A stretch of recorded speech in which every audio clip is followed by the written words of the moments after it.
for this lab session, we used two tools to model the differential drive mobile robot, that is MATLAB and Simulink. MATLAB was used for numerical computation and analysis, while Simulink was used to model and simulate the differential drive mobile robot. The main advantage of these tools is their ability to perform accurate simulation and provide a user-friendly environment for control system design. In addition, they allow control parameters to be modified easily and enable real-time observation of the system response.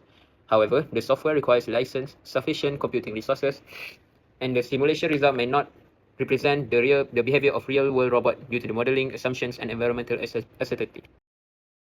To set up the experiment, we need to click the link, two links in the lab sheet, lab manual. So this is the first link, and this is the second link. So it will bring us to this website, to this browser. So we need to click download, and after download, we need to open MATLAB, and then we need to import the two files that we have downloaded into MATLAB. How to import it? We need to click open, and then we just simply choose the two files that we have downloaded, and then click open, and then it will pop up like this. This is for experiment 2, and this is for experiment 1. For part A, we open the control simulator model in the MATLAB and verify the initial condition of the robot at x equal to 0, y equal to 0, and c equal to 0 to make sure that the robot moves in a straight line. Next, we will select several desired positions along the x-axis and adjust the input velocity u by changing the initial value in the step block. Next, we will run the simulation, and here we can observe the x, y, and v graph in the output scope. Part B, we implemented a closed-loop control system in the MATLAB Simulink. First of all of the block that we got from the file, we need to connect it to form a feedback control loop. The desired position was first set at 2, x equal to 2, and y equal to 0, and the actual robot position was continuously fed back to the controller to calculate the position error. Then we will alter the test value using 3 different proportional controller gains.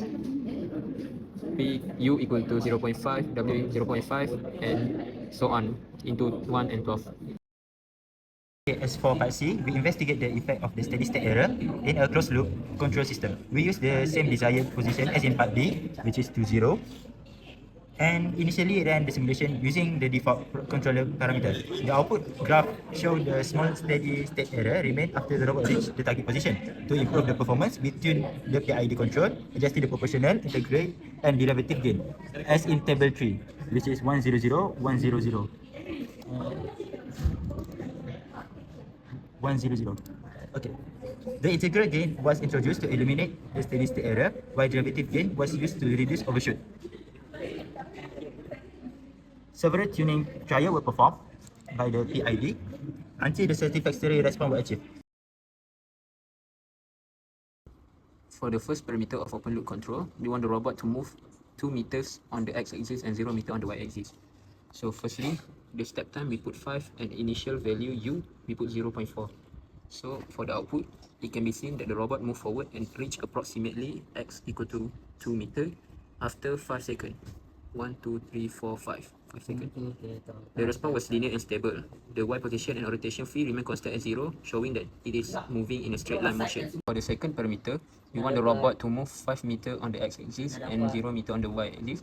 So we need to increase the u to 1 so that the robot will travel further and reach approximately 5 meter. The robot moved faster compared to the previous case, but the motion remains stable and linear because phi is not changed. And lastly, we want the robot to move -4 meter on the x-axis and 0 meter on the y-axis. The robot will move backward, and we will set the u to -0.8. The robot reached approximately x equal to -4 meter after 5 seconds, and the y position and orientation phi also remain unchanged, showing straight line motion in negative x direction. Okay, question 1. The implication of having varying desired position in open loop control is different desired position require different input velocity. So it is because the robot will follow all the input command we put without checking its actual position. Therefore, any disturbed or incorrect input may cause the robot to miss the target because there is no feedback mechanism to correct the error. Okay, for part B, for the first trial, the PID parameter for U and W were set to P equals to 0.5. I and D is not touched. The robot moved toward the desired position smoothly without any oscillation. However, the final output did not exactly reach the desired position, indicating the presence of the steady state error. The response was stable but relatively low. For the trial 2, The P is increased to 1. As a result, the robot reached the target position faster compared to the first trial. The rise time was reduced and the response remained stable. However, a small steady state error was still observed because no integral action was used. For trial 3, the P was increased further to 12. The output began to oscillate around the desired position and did not settle properly. This indicates that the controller gain was too high, causing the instability in the system. Therefore, this response is considered unsatisfactory. So for the next position, which is 5 and -3, for trial 1, the robot successfully moved toward the desired position, which is x equals to 5 and y equals to -3. The response was smooth and stable, with only a small oscillation observed at the beginning of the simulation. Both x and y position gradually approached their target values. However, a small steady state error was still present since the output did not exactly reach the desired position. So for trial 2, p equals to 1, the robot demonstrated a faster and more accurate response compared to trial 1. Both x and y position reached value very close to desired position with minimal steady state error. The orientation angle experienced a short transition oscillation before settling. Overall, the system showed good stability, fast settling time, and satisfactory tracking performance. For trial 3, which is p equals to 12, the robot exhibited continuous oscillation throughout the simulation. The x, y position, and orientation angle failed to settle at constant value. This indicates that the controller parameters were not properly tuned, resulting in an unstable response. Therefore, this trial is considered unsatisfactory. So among the 3 trials, trial 2 produced the best performance, and this is the satisfactory result. Okay, as for part C, for result 1, the robot successfully reached the desired position of x equal to 2 and y equals to 0 by using all the parameters that the table have given. Both position output converged smoothly towards the reference value of the very small steady state error. The orientation angle exhibited several oscillations during the tension per period, but gradually settled to a constant value after approximately 4 seconds. Overall, the system was stable and demonstrated a good tracking performance. And result 2, after further PID tuning, the robot achieved the desired position more quickly, accurate.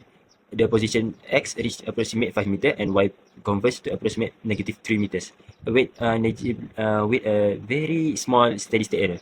The oscillation in the orientation angle was reduced and the system settled faster compared to previous tuning. This response is considered satisfactory due to its stability, accuracy, and shorter settling time.